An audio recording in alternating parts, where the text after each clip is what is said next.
Hello and welcome into a KSummon walkthrough for Free Enterprise. This is using version 4.6, which is the current version here as of March the 2nd of 2025. Previously I had done a K-main walkthrough, and this time we're just going through the summon spots. So we'll be doing the Pan Bonk and only the Pan Bonk and the whole chain for the spoon, vanilla. We'll be doing the two Fey March spots. We'll be doing the Odin Throne here shortly. And also we'll go up to the moon and do Cave Value, otherwise known as Cave Bahamut. Some ground rules for this: all the bosses are going to be in their vanilla locations. We'll talk a little bit about the boss itself and the location. We'll have some very brief summary of stats. On the screen you'll get the HP and the speed of the location. We'll also have K Vanilla on, which means you get vanilla key items. Since none of these are in the K main pool, we won't get any key items, we'll just get random rewards. And this time around, we're doing the summon checks only. We do have an entire party of Fusoya, who is vanilla, so he's got all his stats, and I've bumped up. I used apples and Soma drops to get them all up to some fairly significant HP and MP values, so I don't have to really think about heals and whatnot, because the in-depth strategy of battle isn't important in this so much as just showing you where things are and giving you a little bit of an overview of how to do it. Some things that we have going on: we've equipped all the foods with charm rods, we've got ninja hats, adamant armors, and crystal rings on everyone except for Middle Fu, who has just got a charm rod and a cursed ring, and that's kind of to help with our agility. See, he's got a 5 agility. All the other ones will be at 43, which means that 43 is more than 2.5 times 5, so everyone's going to be at relative agility 1. That's mostly so that it is very easy to determine what's going to happen and when, in terms of when my turns come up.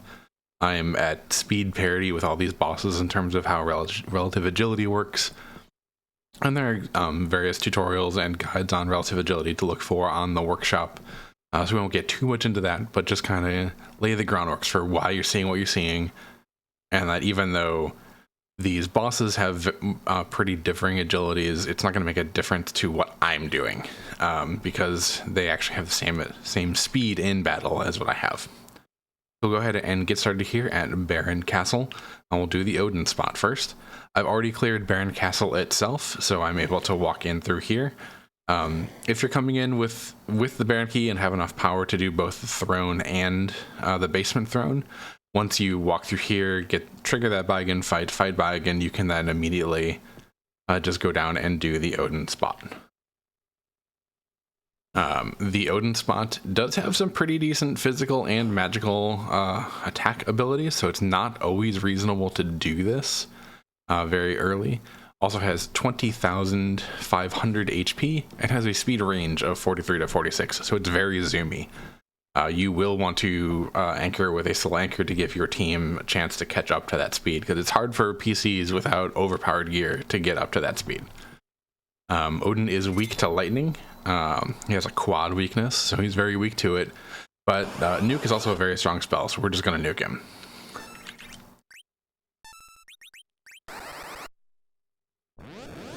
Odin has a script where he'll attack 3 times, raise his weapon, use his Odin attack twice physically, raise his weapon, do his Odin attack, and then attack one last time, raise his weapon, and do the Odin attack. If you hit him with a lightning spell at a certain point when he raises his sword that 3rd time, you can get the Thunderstruck Odin. There are various examples in places. I don't know if I have links offhand on any of them, but it is a great use for Edward and can be a good use for Kane, although the Kane version requiring jumping over the Odin attack is much harder than the Edward version. I'm not sure we have a detailed Edward version example anywhere super available, but that can be a future video if you all are interested in it. Let me know on the Discord, or if I do turn comments on this video on YouTube on, let me know in the comments.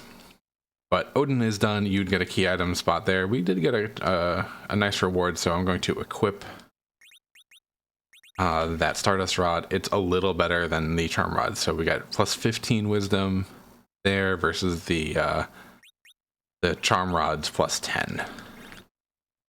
That little menu there is accessible if you press the select button once you're in the menus. And then here we have the pan already in our inventory, so we'll just go down here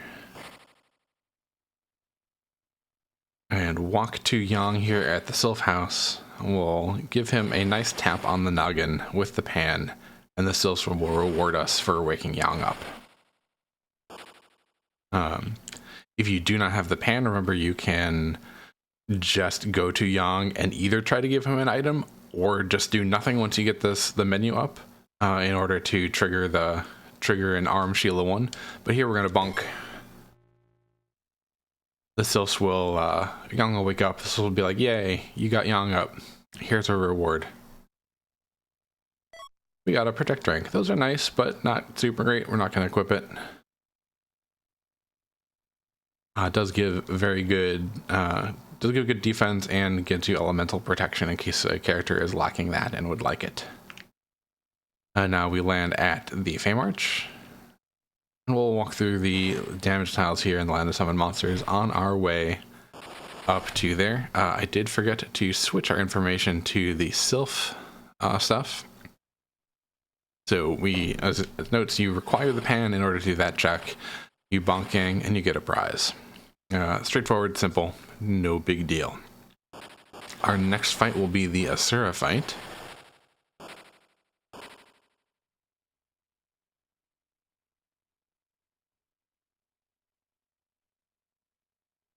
And Asura has 23,000 HP, has 66 speed, so is one of the fastest spots in the game, is the mage trait, and has a very, very high magic defense. Or not magic defense, magic attack. So when you're fighting anything at the spot, if they're going to do magic, their magic is going to be very, very strong. You kind of love seeing Golbez here early, because in early Golbez here will easily do enough damage to where you just have to tap them after a certain point. You don't have to worry about your star veils running out if you're able to get them up in time. Fighting Asura herself, if we had elven bows or if we had some sort of mage killing gear, that'd be a rune axe and elven bow, mute arrows, or mute knife. They'll do quad damage to her. Also, a rune ring and a ribbon provide mage defense, so you would take half damage from her physical attacks. We're not actually going to take any physical attacks from her because we're just going to use walls in order to bounce spells. So we are healed up. We are ready to go. We're going to start this fight. You have to walk up, press A, get the dialogue, press A again, say that yes, indeed, I want to fight you. And you'll go. And so now we will cast a wall on Top Fu. And then we will cast a wall on Top Fu again. This will bounce the wall onto Asura. If I had a bunch of physical attackers, I would just wall Asura directly with this party, or with a party if I had the ability to cast the wall spell. But since we don't want her to heal herself, that's what that wall is for. And that means we also want to, we still need to damage her. We're going to bounce the spells off of the wall.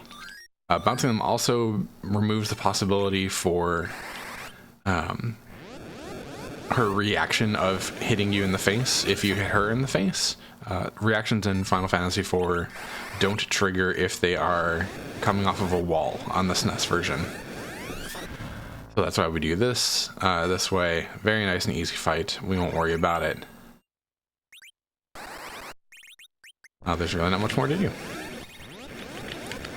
But Golbez is super easy here. Wyvern is pretty mean. Bahamut is doable early in both of these spots, although you do have to be careful at Leviathan because he has more damage or more HP. And it's harder for you to get your star veils to last. You might have to like resurrect some people or do a little bit of trickery to get veils on a very early Bahamut at Leviathan to work, but Bahamut at Asura, their veils will last just fine. But that is the Asura fight. We will now get the Leviathan stats up. Leviathan often is a pushover pretty much anywhere. He does his wave and then a number of Ice 2 casts. So the wave does do 25% of your health. It is dodgeable when at very low locations where he doesn't get many multipliers to hit you. And then the Ice 2s aren't usually that damaging, but Leviathan and Asura can be pretty mean. Again, very high magic stat. And then Leviathan at Ogopogo can be brutal, and an early Leviathan at the back attack is very strong too, because Ice 2 is going to do a lot of damage there, and it has a pretty high magic stat, so you're probably looking at like 500 to 700 damage Ice 2s, which will wipe people off the face of the planet pretty easily. However, we are at nearly full health, we have Nuke on our side. This is not a challenge for this party. Most parties, once you get Nuke in a few places, a lot of bosses just stop being a challenge at all.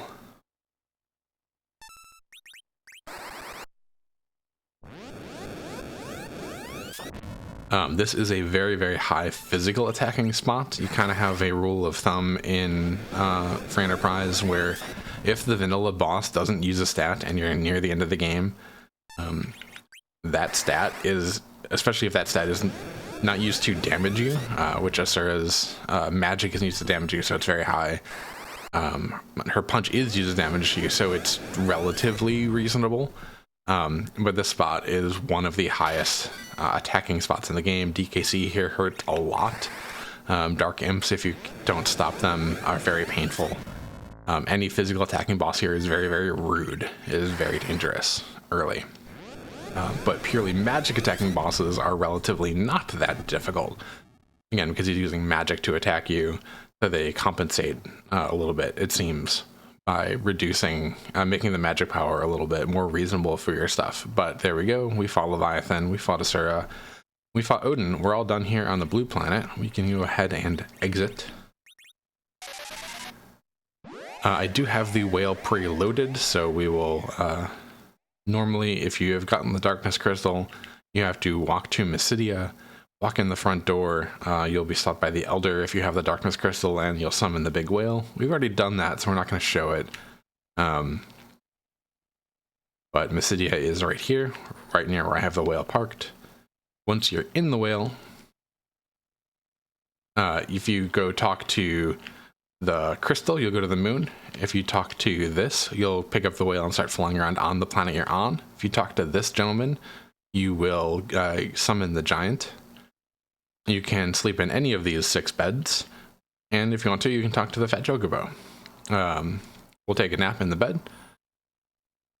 Also, you mostly see people go in and out the left door of the whale, because that's just the side you always come in on when you exit from the overworld. But this is an exit, so if you prefer going out the right side, you certainly can. I know it has blown people's minds to know that you can do both of them, but there they are. Here we're going to go fly up to the moon, have a nice little cutscene, and then get prepared to fight Bahamut at what you will often hear referred to as Cave Value. Bahamut has the most HP of the summon spots at 37,000. Has a speed of 27, so it's pretty not unreasonable. Like, it's the slowest of them all.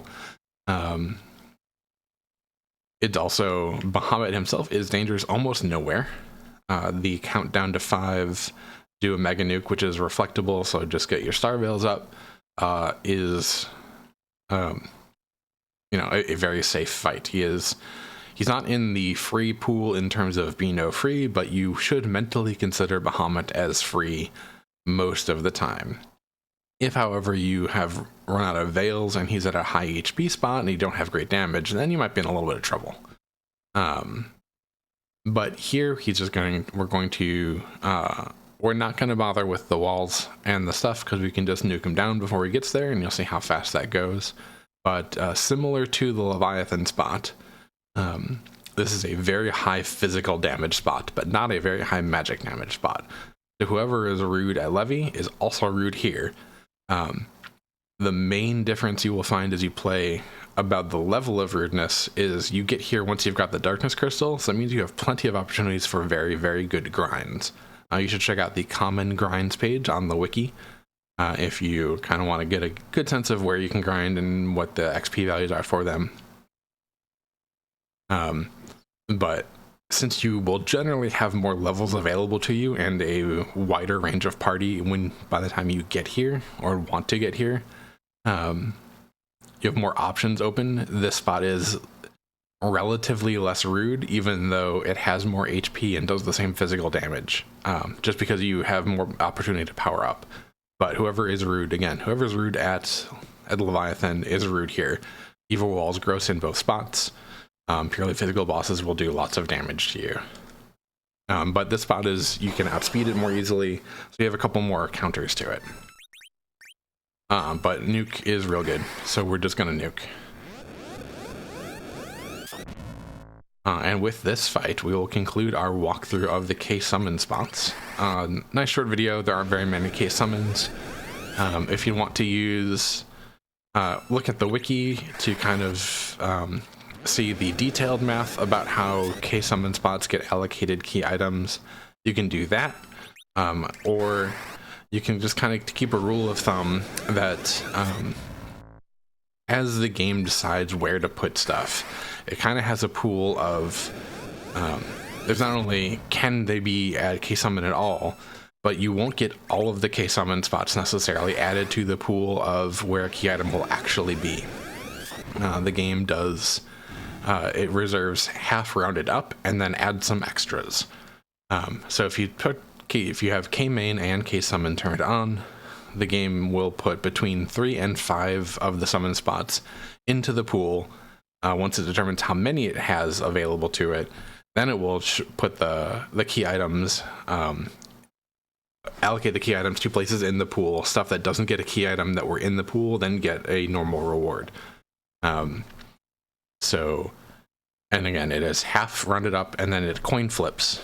So you're always going to have 3 in the pool if summon is on.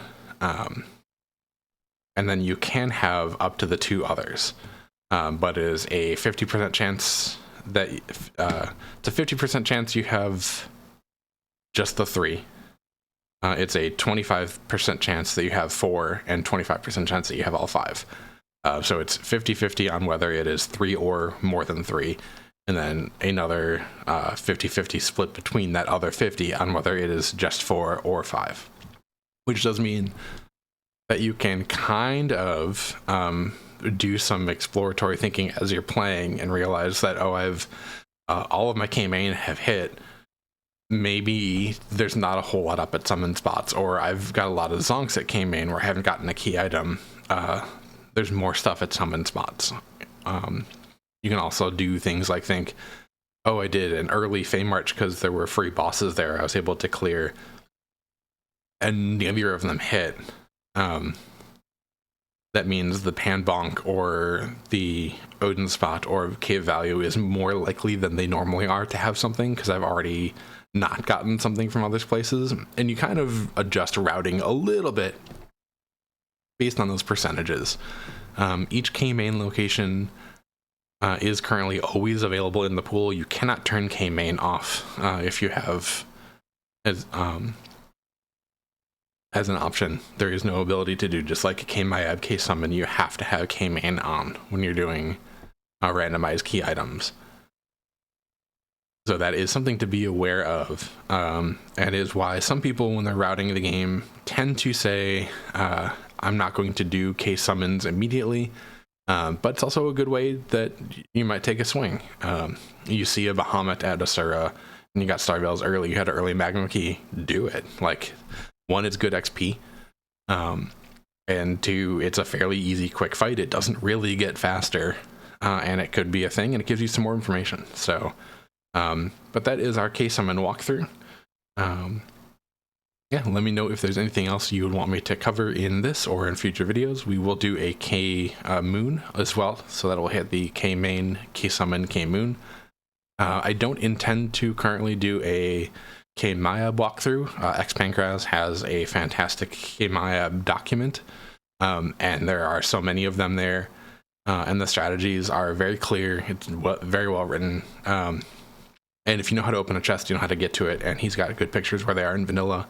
And since they move around anyway most of the time, because we usually don't have vanilla MyAbs turned on, doesn't do a whole lot of good to make a video, I don't think. But if you think I'm wrong, let me know. We can definitely work at doing that if it's necessary or if it's desired. But I do think the document is going to be a better reference guide than a video. These videos hopefully are good for first-time people or early-time people trying to get a little bit of extra knowledge before they go in, but shouldn't be like referred to in depth later on, because these are kind of surface level things. And I think that MyAb is well done, surface level and in depth in Pankraz's document. And I will throw a link below. But again, thank you. Have a great day.